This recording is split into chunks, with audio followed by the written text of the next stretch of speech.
نحمده ونصلي ونسلم على سيدنا ومولانا محمد رسوله النبي الأمين المكين الحنين الكريم الرؤوف الرحيم أما بعد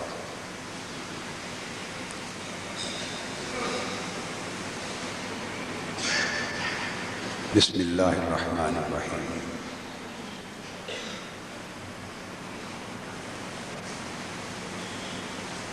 معزز خواتین و حضرات،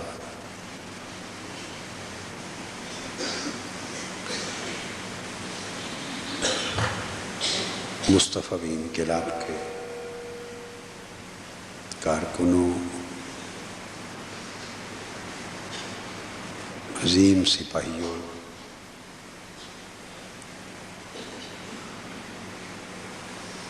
اور جملہ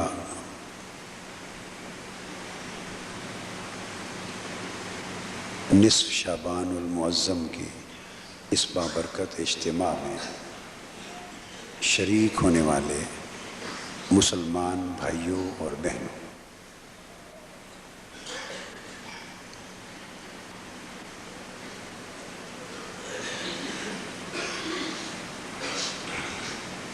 اللہ رب العزت کا شکر ہے جس کی توفیق سے ہم آج کی اس بابرکت اور باسعادت مجلس میں حاضر ہوئے۔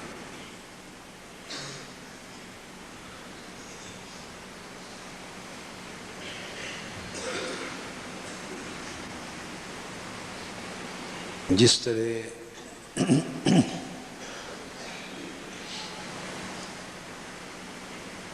پودوں، درختوں، پھلوں اور پھولوں کی نشو و نما کے لیے اور ان کی برآمدگی کے لیے اور فروغ کے لیے اللہ رب العزت نے طرح طرح کے موسم بنائے ہیں،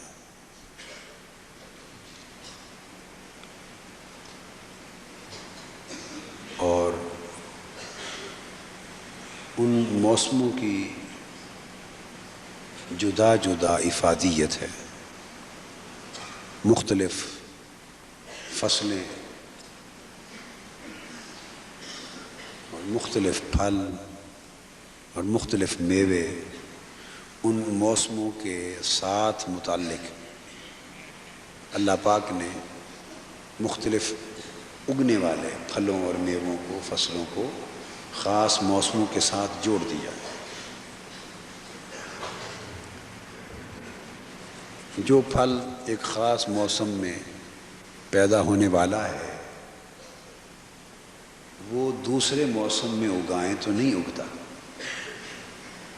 جو پھول کسی ایک خاص موسم میں لگتے ہیں اور اگتے ہیں، مالی تمام تر کوششیں کر کے کسی اور موسم میں ان کا بیج بو دے، کوشش کرے تو وہ نہیں اگتے۔ اس طرح آپ مختلف قسموں کی سبزیاں بازار سے خریدتے، گھر میں پکاتے ہیں، اور آپ جاتے ہیں کہ یہ سبزی لے آئیں۔ مثلاً آج کل یہ جو موسم ہے، میرے ذہن میں ذرا یہ پورے طور پہ نہیں ہے کہ کون سی سبزی کون سے موسم میں ہوتی ہے، اگر اس کے بیان میں غلطی ہو جائے تو معاف کر دیں، مگر ایک عرصہ ہے میں نے کریلے نہیں دیکھے مثلاً اس موسم میں، شاید سردیوں میں آتے ہوں۔ جی تو آج کل آپ جائیں اور کہیں جی کریلے لینے، تو وہ کہیں گے کریلے اس موسم میں نہیں ہوتے۔ یہ بات درست ہے نا؟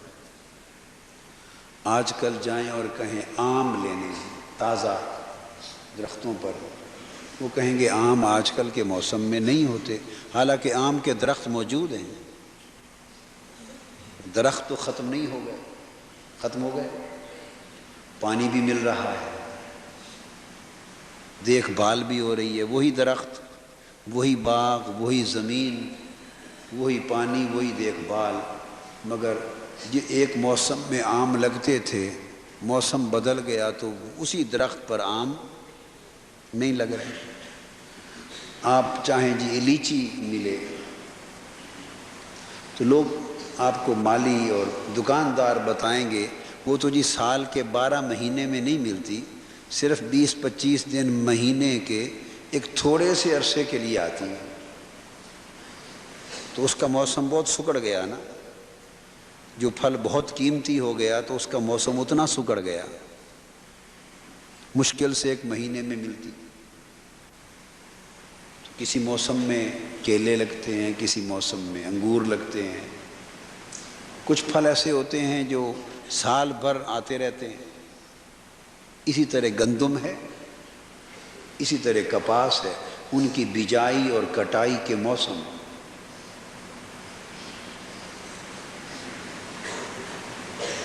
اسی طرح تربوز ہیں، خربوزے ہیں، موسم ہے، موسم بدل گیا تو وہ پھل بھی چلا گیا، تو وہ موسم جب سال کے بعد یا 6 ماہ کے بعد پلٹ کر آیا تو وہ پھل بھی آ گیا۔ تو فصلیں بھی اسی طرح ہوتی ہیں، سبزیاں بھی اسی طرح ہوتی ہیں، پھل بھی اس طرح ہوتے ہیں۔ تو اللہ رب العزت نے ایک نظام بنایا ہے، روز مرہ کی یہ جو خوراک اور غذائیں ہیں تو ان کی نشو و نما اور ان کے اگنے کے نظام کا جائزہ لیں تو یہ بات آپ کی سمجھ میں آ جاتی ہے کہ یہ ایک نظام ہے، یہ ایک نظام ہے۔ تو جیسے اس جسمانی زندگی کی جو خوراک اللہ نے بنائی ہے اس کے پھل خاص خاص موسم میں ملتے ہیں، اس طرح عزیزان محترم کچھ روحانی پھل ہیں، اللہ نے ان کے لیے روحانی موسم بھی بنائے، ان کے لیے روحانی موسم بھی بنائے ہیں۔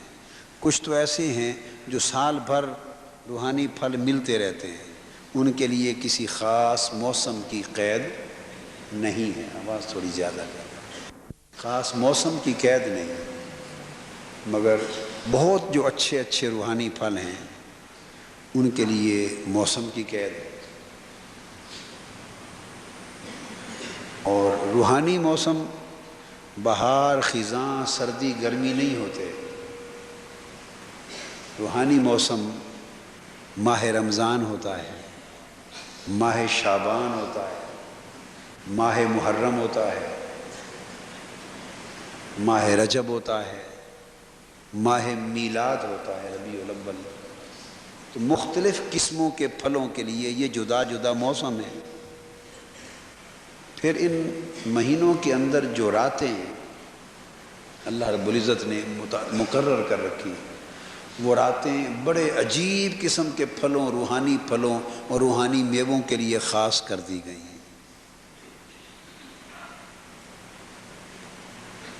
جیسے ماہ رمضان المبارک کی راتیں، پھر آخری عشرے کی 10 راتیں، پھر ان 10 راتوں میں 5 طاق راتیں، پھر 5 طاق راتوں میں ایک رات ہے جسے لیلۃ القدر کہتے ہیں۔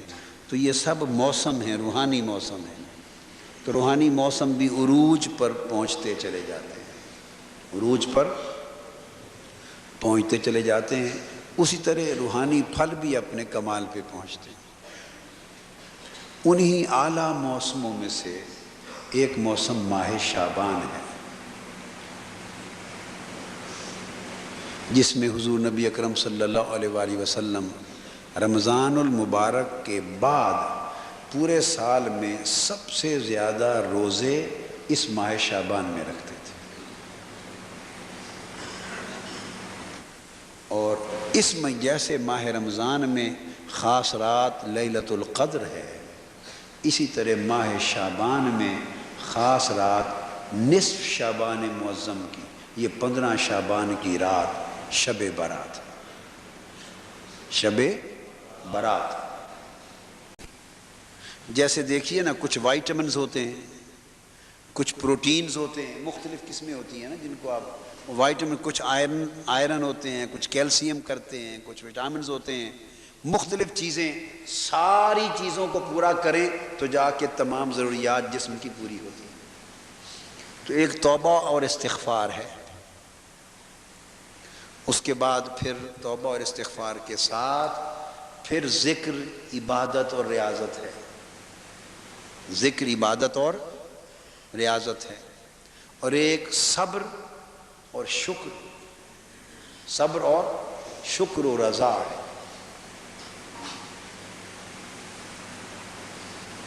اس صبر شکر میں قناعت بھی ہے، توکل بھی ہے۔ ایک چیز ہے، پھر نوٹ کر لیں، کیا وہ جو ساری ریکوائرڈ چیزیں ہیں، مطلوب ہیں، ان میں ایک توبہ اور استغفار ہے، اس سے آغاز ہوتا ہے، اس سے آغاز ہوتا ہے۔ پھر توبہ اور استغفار کے علاوہ پھر ایک صبر ہے، صبر، شکر، قناعت، یہ پھر اس کے نتائج ہیں، صبر و شکر ہے۔ پھر تیسری عبادت اور ریاضت ہے، ذکر، عبادت، ریاضت، اس میں نمازیں، اس میں اذکار، اس میں تلاوت، اس میں اللہ اللہ سب کچھ آ جاتا ہے، اور دین کے لیے محنتیں اور ساری ریاضت آ جاتی ہے۔ تو کتنی چیزیں میں نے بیان کی؟ 3۔ ایک کیٹیگری توبہ اور استغفار میں آ جاتی ہے، کچھ اعمال اس میں آ جاتے ہیں، کچھ اعمال اور کچھ احوال وہ صبر اور شکر کے باب میں آتے ہیں، اور پھر کچھ عبادت اور ریاضت کے باب میں آتے ہیں۔ توبہ اور استغفار، لوگ بھی 3 طرح کے ہوتے ہیں، جیسے میں نے 3 قسمیں بیان کی، اللہ کے ہاں لوگ بھی 3 طرح کے ہوتے ہیں، پڑھنا نہیں، کتنے؟ 3 طرح کے۔ جو اللہ کے نیک بندے ہوتے ہیں، صالح بندے، نیکی اور تقوی کی اور عبادت گزاری کی راہ پر گامزن ہوتے ہیں، وہ 3 قسموں کے۔ کچھ لوگ زاہد ہوتے ہیں، کیا؟ کچھ لوگ عابد ہوتے ہیں، کچھ لوگ عارف ہوتے ہیں۔ کتنے؟ تو 3 قسمیں ہیں، زہد، عبادت اور معرفت۔ زہد والے زاہد کہلاتے ہیں، عبادت والے عابد کہلاتے ہیں، معرفت والے عارف کہلاتے ہیں۔ زہد کیا ہوتا ہے؟ یہ جو لذات جسمانی اور لذات نفسانی ہیں، جو منع کی گئی ہیں چیزیں، ان کو ترک کر دینے سے، ان لذات کو ترک کر دینے سے انسان میں زہد ہوتا ہے، انسان زاہد بنتا ہے۔ ان لذات کو ترک کرنے سے انسان زاہد بنتا ہے۔ جب وہ ترک کرتا ہے، وہ توبہ اور استغفار، وہ توبہ اور استغفار کے باب میں چیزیں جاتی ہیں۔ کچھ لذتیں انسان کا جسم چاہتا ہے، نفس چاہتا ہے، زبان چاہتی ہے، زندگی چاہتی ہے، کچھ عیش کی چیزیں ہیں، کچھ لذات ہیں، کچھ شہوات ہیں، یہ انسانی نفس طلب کرتا ہے، ان کا ترک انسان کو زاہد بناتا ہے، ان کو چھوڑنا۔ قربانی ہے یا نہیں؟ جی بولیے۔ یہ پہلی سیڑھی ہے، یہ پہلی، اور پھر اس کے درجے ہیں، میں آگے بہت دور درجوں تک نہیں جا رہا، بنیادی تصور سمجھا رہا ہوں۔ پھر درجے ہیں، پھر زاہدین کے بڑے بڑے رتبے ہیں، اور بڑے بڑے مدارج اور بڑی بڑی اقسام ہیں، بڑے بڑے زاہد ہوئے۔ میں چھوٹا سا تھا، اپنے دادا جی، میرے دادا جی حضرت میاں خدا بخش صاحب، ان کا ساری زندگی ایک معمول دیکھتا تھا، تو جب بہت بچہ تھا تو تب سمجھ نہیں آئی، بس سوچتے تھے کہ ایسا کیوں کرتے ہیں، کبھی سمجھ نہیں آئی۔ پھر بعد میں ایک وقت آ گیا جب سمجھ آ گئی، ان سے پوچھتے تھے، وہ ہنس پڑتے تھے، وہ جواب نہیں دیتے تھے، ہنس پڑتے تھے، پھر سمجھ آ گئی۔ میں نے ساری زندگی دیکھا کہ وہ کبھی بھی تازہ روٹی اور تازہ سالن نہیں کھاتے تھے، سالن جب پک جانا اس کو رکھ دینا، روٹی باسی ہو جانی، سخت ہو جانی. تو جب کھانے کا وقت آنا تو باسی روٹی کو پانی میں بھگو کے بے ذائقہ کر دینا اور سالن میں پانی ڈال دینا. سالن میں پانی ڈال دینا، اس کا بھی ذائقہ ختم کر دینا، روٹی کا بھی ذائقہ ختم کر دینا، تب اس وقت کا کھانا کھانا. تو بچپن میں سوچتے تھے کہ اچھی بلی روٹی کو پہلے خشک کر دیا، باسی کر دیا، پھر پانی سے بھگو دیا، اور اچھا بلا پکا ہوا سالن تازہ اس کو باسی کر دیا، پھر اس میں پانی ڈال دیا اور بے ذائقہ کر کے کھا لیا، روٹی بھی سالن بھی. تو پوچھتے تھے، ہم میاں جی کہتے تھے ہمارے دادا جی، میاں جی آپ ایسا کیوں کرتے ہیں؟ تو وہ ہنس پڑتے تھے، کہتے تھے پنجابی میں جنگ کی زبان میں کملا ایک لفظ بولتے ہیں، کملا. آپ جلا کہتے ہیں نا، کیا جلا؟ تو جلا کو جنگ کی زبان میں کملا کہتے ہیں. تو بس میں پوچھنا نا بچپن میں، اب دادا میاں جی ایسا کیوں کرتے ہیں؟ ہنس پڑنا، تو فرمانا بیٹا کملا جو ہیں. کیا؟ کملا جو ہیں. ہنس پڑنا ایسے. تو جواب نہیں دیتے، بتاتے نہیں تھے. پھر ایک وقت آیا، سمجھ آئی پہ یہ کیا، یہ ترک لذات، ترک لذات زہد ہے. اس سے انسان زاہد ہوتا ہے. اور پھر یہ تو ایک مثال دی نا میں نے، اس طرح پتہ نہیں کتنی لذتیں ہیں انسانی زندگی میں. پھر انسان کے نفس کی پھر چاہتیں، لذتیں، پھر لذتیں چھوڑنے کے بعد پھر آدمی لذتیں جب ترک کر لیتا ہے پھر اوپر چلا جاتا ہے، پھر چاہتیں دیکھتا ہے، ان کو ترک کروں. وہ لذتوں سے خفیف اور لطیف چیز ہے، پھر ان کو ترک کرنا چاہتا ہے. اس طرح درجے ہیں.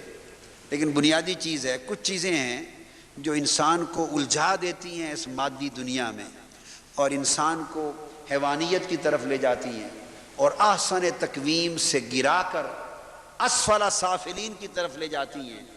ان لذتوں کو، خواہشوں کو ترک کر دینا، چھوڑ دینا، یہاں سے انسان زاہد بنتا ہے. تو آپ نے دیکھا کہ جب وہ زاہد ہو گیا تو وہ ان چیزوں سے جتنی تاریکی آنی تھی اور جتنا گرد و غبار آنا تھا اور جتنی میل کچیل آنی تھی اور سیاہی آنی تھی، وہ ساری چھوٹ گئی، وہ ساری چھوٹ گئی. اور پھر چونکہ ترک لذات خود ایک بہت بڑا مجاہدہ اور ریاضت تھا اور کیا اللہ کے لیے، نفس کی اصلاح کے لیے، اس سے پھر نور آنے لگ گیا. سیاہی کٹ گئی، دھل گئی اور نور آنے لگ گیا. تو اس زہد کے حال میں اگلا کچھ لوگ عابد ہوتے ہیں. پھر وہ جو عابد ہوتے ہیں وہ عبادات کے ساتھ ایسا شغف پیدا کرتے ہیں جس کی میں نے مثال دی کہ وہ اس طرح کی نماز ہوتی ہے کہ وہ اتنے ذوق کے ساتھ اللہ کا ذکر کرتے ہیں، ہر وقت قلب ان کا دائمی ذکر میں رہتا ہے اور اللہ کی یاد کو بھولتا نہیں. عبادت کرتے ہیں، ذکر کرتے ہیں اور طرح طرح کی عبادات کرتے ہیں. ابھی نماز، عبادات کو، نماز کا وقت ابھی رمضان المبارک آنے والا ہے. بس آج سے 15 دن بعد وہ عروج کا، شباب کا، روحانیت کا موسم آنے والا ہے جس کو ہم ہر سال ضائع کر بیٹھتے ہیں، ہر سال ضائع کر بیٹھتے ہیں. تو وہ روحانیت کا شباب، وہ موسم آ رہا ہے. اس میں نمازیں بھی ہوگی، تلاوت بھی ہوگا، ذکر بھی ہوگا، قیام لیل بھی ہوگا، تراویح بھی ہوگی، اور سحر اور افطار سارا نور ہوگا، سارا نور ہوگا. تو عبادات کرتے ہیں تو پھر عبادات سے نور حاصل کرتے ہیں. تو عابد لوگ عبادات سے نور حاصل کرتے ہیں. اور جو آدمی عابد ہو، عبادت کرے اور زہد نہ ہو، اس کو وہ جو ایکسٹرا تقویت ملنی تھی نا نور کی اور پختگی کی، وہ بیکنگ ختم ہو جاتی ہے اس کی نہیں، بیٹری نہیں، بیکنگ، اس کی بیکنگ ختم ہو جاتی ہے. عبادت ایک بیٹری دیتی رہتی ہے، چارج کرتی ہے. عبادت خود ایک بیٹری ہوتی ہے روحانی، چارج کرتی ہے.